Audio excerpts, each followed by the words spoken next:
शादी के दूसरे दिन पति बाथरूम में था। पत्नी ने मौका देखकर झट से उसका मोबाइल ले लिया। जितना ज्ञान था सबका इस्तेमाल करके आधे घंटे में पूरे मोबाइल की सारी जानकारी देख ली, पर कोई ऐसी संदेहजनक सूचना नहीं निकली जिससे यह सिद्ध हो सके कि उसके पति का किसी के साथ कोई चक्कर है। जब पति नहाकर बाहर आया तो पत्नी ने उसे गौर से देखा और कहा, तुमने अपने मोबाइल में कोई पासवर्ड नहीं लगाया? पासवर्ड छोड़ो, कॉन्टैक्ट लिस्ट में किसी लड़की का नंबर भी नहीं है। यहाँ तक कि मेरी बहन जिससे तुम थोड़ा बहुत हंसी मजाक कर लेते हो उसका भी नंबर नहीं है। तुम इंसान ही हो ना? पति ने मुस्कुराते हुए कहा, अरे नहीं, तुम मुझे इंसान ही समझो। मैं ऐसा कुछ नहीं किया कि तुम मुझे देवता समझने लगो। मैं तो पूरा जीवन तुम्हारे ही नाम करने की कसम खाई है और मेरे मोबाइल के अंदर कुछ गलत ना मिलना उसी का सबूत है। पत्नी गर्दन झटकते हुए बोली, ओह हेलो, मैं कोई देवता नहीं समझ रही आपको। मुझे तो दुख इस बात की है कि जिस इंसान को किसी ने भी घास नहीं डाली उस आदमी को ही मेरे पल्ले पड़ना था।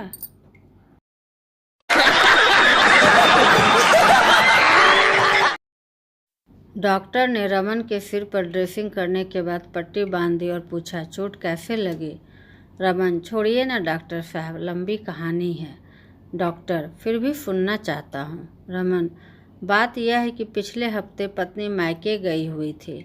मैं भी हवा बदलने रविवार को होटल में जा टिका। मेरे बगल के कमरे में एक खूबसूरत औरत थी। 11 बजे उसने दरवाज़ा खटखटाया और माफ़ी मांगते हुए कहा कि उसे ठंड लग रही है।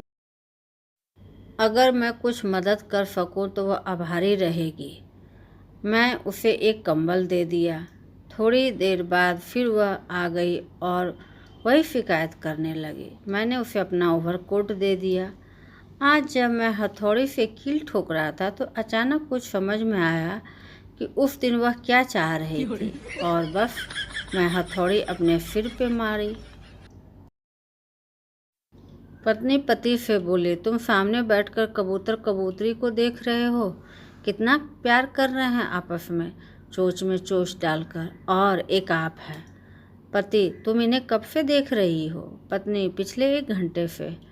पति, और मैं पिछले 7 दिन से। यह कबूतर रोज एक नई कबूतरी लेकर आता है। रोजाना मम्मी अपने बेटे को स्कूल छोड़ने एवं लेने जाती थी। एक दिन शाम को मम्मी किसी काम में बिजी थी। अंत में तय हुआ कि आज बेटे को पापा लेकर आएंगे। शाम को मम्मी ने बेटे से पूछा, कैसी रही आज? पापा के साथ ड्राइव में मज़ा आया या डर लगा? बेटा, मज़ा तो अपनी जगह, लेकिन पापा को रास्ते में वह सब नहीं दिखे जो आपको रोज़ दिखते हैं, जैसे इडियट, अंधा, बहिरा, गधा, नॉनसेंस, बेवकूफ़। उन्हें सिर्फ यह दिखे, ब्यूटीफुल, वाओ, गॉर्जियस, ओए होए, मर जावा। एक लड़की ने सिर्फ एक वकील से शादी करने में रुचि दिखाई। उस लड़की से पूछा गया, तुम एक वकील पति ही क्यों चाहती हो? उसने उत्तर दिया, वह कमरे में घुसने से पहले और कमरे से निकलते समय सर झुकाता है। वह हर शब्द बोलने से पहले योर ऑनर, श्रीमान या माय लॉर्ड कहता है, मेरे स्वामी या ईश्वर। उसे पुरुष होने का कोई घमंड नहीं होता क्योंकि वह गाउन पहनता है। वो उस बार में जाता है जहाँ शराब नहीं, और सबसे महत्वपूर्ण बात यह है कि वह कभी भी किसी निर्णय देने वाले के सामने कोई प्रश्न नहीं उठाता, चाहे वह निर्णय उसके खिलाफ ही क्यों ना हो। एक पत्नी को इससे ज़्यादा क्या चाहिए?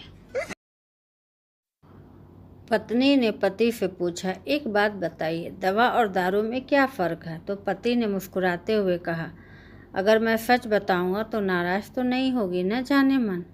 पत्नी, नहीं जी। पति, सुनो, दवा जो होती है वह गर्लफ्रेंड की तरह होती है क्योंकि उसके ऊपर एक्सपायरी डेट होती है, लेकिन दारू जो होती है वह वाइफ होती है। जितनी पुरानी होगी उतना सर चढ़कर बोलेगी। जब से पति ने जवाब दिया तब से पति पत्नी में बोलचाल बंद है। एक बादशाह था। एक दिन मुखबिर ने बादशाह को बताया कि सरकार बिल्कुल आपकी शक्ल का एक धोबी आपके राज्य में रहता है। बादशाह ने आदेश दिया कि उसे दरबार में पेश किया जाए। धोबी दरबार में हाजिर होता है। बादशाह धोबी को देखकर मुस्कुराया और पूछा, क्या पहले कभी तुम्हारी माँ इस दरबार में काम करती थी? धोबी, नहीं सरकार, अब्बा हुजूर करते थे। दरबार में सन्नाटा।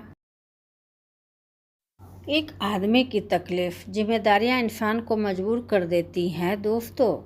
अब मुझे ही देख लो, पहले मैं 10 बजे सोकर उठ जाता था, लेकिन जब से नई पड़ोसन आई है, मजाल है कि 6 बजे से 1 मिनट भी ज़्यादा हो